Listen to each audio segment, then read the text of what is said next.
Hilig ba ka mo pagpamuhi og hayop sama sa manok nya nagproblema mo padaghan kay dili manglumlum? So mao na niyo yung gipangita ang low budget pero tested nga incubator. Mao din niya mga materialis nga andamon: styrofoam, socket, electrical wire and tape, thermostat, plug, LED, pwede dili LED nga bulb, switch, optional na. So far sa akong paghimo nini, na-prove ginako nga dako kayo siyang save sa kuryente. Tuod kapoy siya kay manual man, pero sa inani nga budget nimo, goods na kaayo ni siya. Kung dili kay ka mosalig or kamao mulinyaw kuryente, ayaw pagduha-duha og pangutana sa mga profesional. So diring dapita, ako na siyang gilinya. Kung dili gyud ninyo kaya, ayaw gyud ninyo katakay kini kuryente na. No, makadaot ni og masipyat ka, makakos og sunog kung dili ka kamao. So ayaw pagduha-duha og pangutana sa mga maayo aning mga butanga. Nisuway ko og himo ani nga video kay para sad makatabang sa atong mga kaigsuonan diha nga hilig magbuhi og manok or bisan unsa nga hayop nga mangitlog. Basaha og tarong diring dapita unsaon paglinya ang thermostat.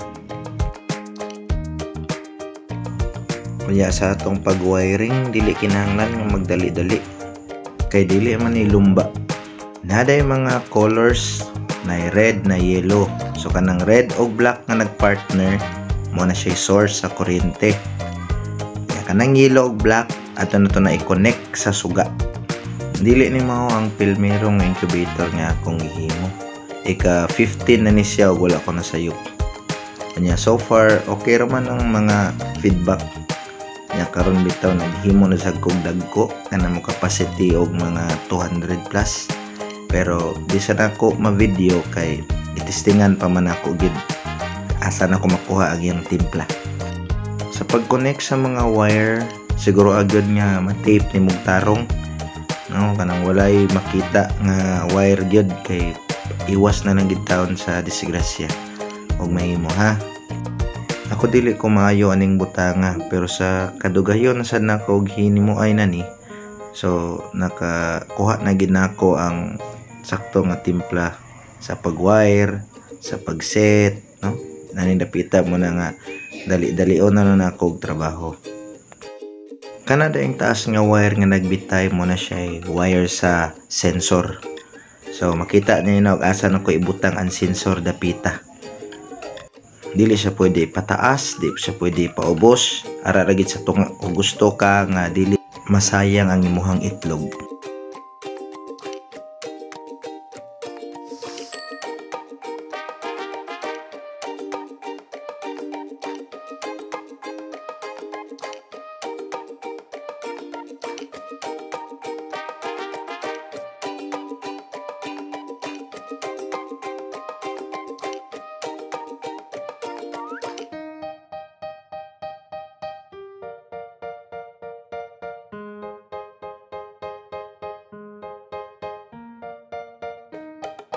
Ayaw lang ninyo i-bash akong trabaho ha sa kanang naihugaw kanang black kay naguba akong glue gun.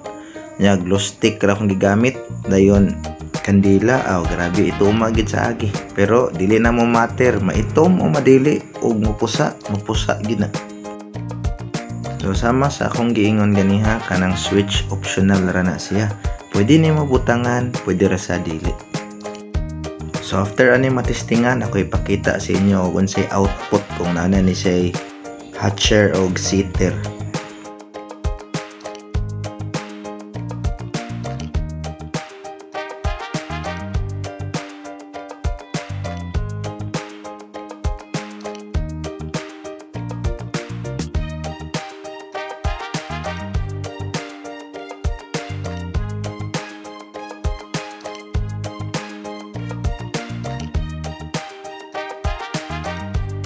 Ug moto mo na ako sa inani ka gamay nga incubator, dili na kinahanglan og fan kung gusto mo nga mupusa ang inyong mga itlog na gilunod. Kung ready na, okay na ang kuryente, so ato na iset. So 40 ang maximum, unya 38 ang pagbalik sa siga or sa minimum niya nga degrees. So sa dire na sa among lugar, magdepende na sa inyong lugar ang kabugnawon ha sa pagkalibrate. So makita nyo diya giset na ko siya sa 38 or 39. Kay bugnaw man gud ang lugar didto sa ako ang hatda na ni. So ako siyang gi 39 then dapita. Ayan ako siyang gi-adjust og 38 kay ako siyang gisuwayan nung kano sa siya mosigag balik. Dahil mupaong na siya ika 40. So mura siya automatic siga, automatic paong. No, dili mo mabalaka na. Advice day nako mas mo prefer ko mo gamit og LED nga suga kay safe ang ato ang thermostat dili dali maguba. Nya dihang napita kanang yung nakita mao na siya ang ato ang breather. So, di ara tataman. Thank you and good luck.